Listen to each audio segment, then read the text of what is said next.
네, 여러분 안녕하세요. 부영부재TV 동생 전승배입니다. 최근 서울에 115년 만에 기록적인 폭우로 인해서 비 피해와 사고가 연이어지고 있는데 저희 상업용 건물들에서도 누수로 인해서 많은 고통을 받고 있습니다. 실제로 제가 관리를 하고 있는 건물에서도 누수가 많이 발생이 돼서 임차인분이 영상을 보내주셨는데 일단 먼저 영상 한번 보시죠.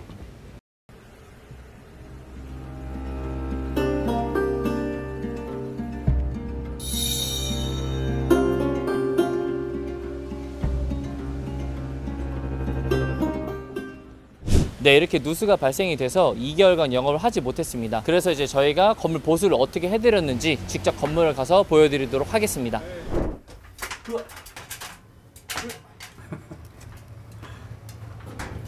네, 여러분 저희 사다리를 타고 힘들게 이렇게 올라왔습니다. 여기가 아까 그 영상에서 누수가 발생됐던 곳 바로 위에 옥탑인데요. 이번에 누수가 이제 발생이 되면서 공사는 한 80% 정도까지는 완료를 해놓은 상황입니다. 저희가 여러분한테 어떤 공사를 했는지 말씀을 드리면은 일단 여기 바닥에 좀 균열이 있어가지고 우레탄 실란트로 좀 균열들 좀 메꿔놨어요. 하도, 중도, 상도라 그래서 하도 같은 경우에는 기본적인 본드를 발라놓는 거고, 중도 같은 경우에는 이제 방수제를 바릅니다. 상도가 이제 자외선 차단제를 발라서 마무리를 하는 거고, 원래 여기 이 균열 때문에 누수가 발생된 건 아니고 이번에 누수가 발생된 부분은 이 샤시에서 누수가 발생이 됐는데 이 틈새를 우레탄 실란트로 메꿔놨어요. 메꿔놓기 전에 물이 계속 스며들어가지고 아까처럼 임차인 공간에 이제 물이 계속 나왔었던 거죠. 저기 보시면은 초록 색깔에 회색깔 발라놓은 게 저희 틈새들을 다 메꿔놓은 거예요. 만약에 우레탄이 기존에 작업이 안 돼 있는 곳을 제가 한번 보여드리면, 저렇게 우레탄이 안 발라져 있는 상태에서는 일단 쓰레기들은 다 정리를 하고 바닥을 이제 글라인더로 갈아서 한번 갈고 난 뒤에 그 다음 위에 작업을 해야 됩니다. 이제 우레탄을 저희가 이제 작업을 해놓은 상황이어가지고 우레탄 위에다가 이제 방수제만 발라놓은 거라고 보시면 될 것 같아요.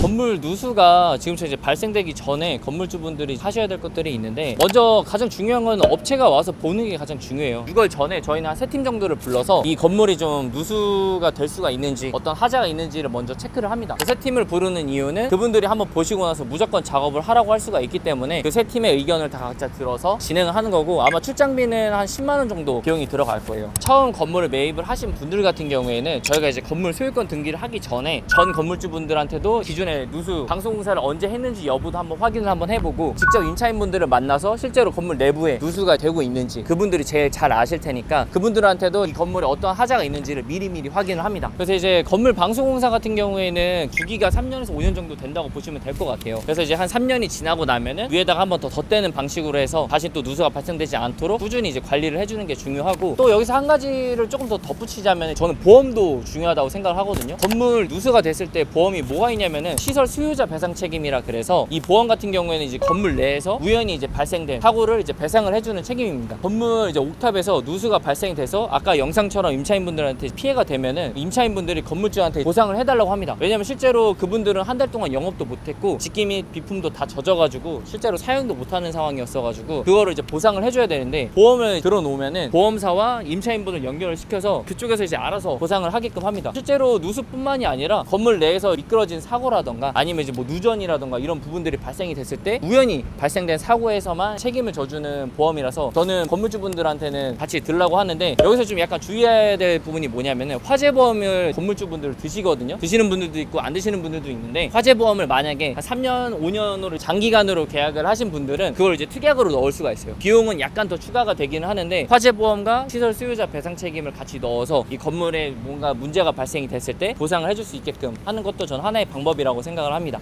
누수가 발생된 후에 그 후 문제 처리는 어떻게 하시나요? 그렇게 이제 누수가 발생된 후에 문제 해결을 어떻게 하냐면은 실제로는 즉시 처리는 불가능해요. 왜냐하면은 이 아까 제가 말씀드렸던 이 하도, 중도, 상도를 바른다는 게 일단은 비가 오지 않아야 돼요. 근데 그 누수가 발생된 거는 비가 그때는 항상 내리고 있어야지만 그렇게 누수가 발생이 되는 거기 때문에 비가 많이 내릴 때는 작업 자체가 불가능해요. 대신에 일단 소유자분들이 하셔야 될 거는 일단 빠르게 누수 업체한테 연결을 해서 일단 이 상황을 말씀을 드리고 언제 공사를 할 수 있을지 여부를 빨리 체크를 해야 되는 거고, 아까 제가 말씀드렸던 그 보험이 들어져 있으면은 보험사랑도 연결을 빨리 임차인이랑 해줘서 보상을 최대한 빨리 해줄 수 있게끔 처리를 해줘야 됩니다. 임차인분들이 누수가 된다고 그냥 가만히 보시는 분들도 있어요. 근데 사실 그 상황에도 저도 어떻게 해야 될지 몰라서 좀 그럴 수는 있긴 한데, 그럴 때는 이제 집기 및 비품들 같은 경우도 그 누수가 되는 공간에서 최대한 문제가 안 되게끔 멀리 떨어뜨려 놔야 됩니다. 가장 중요한 거는 누수가 발생되기 전에 관리를 하는 게 가장 중요할 것 같습니다.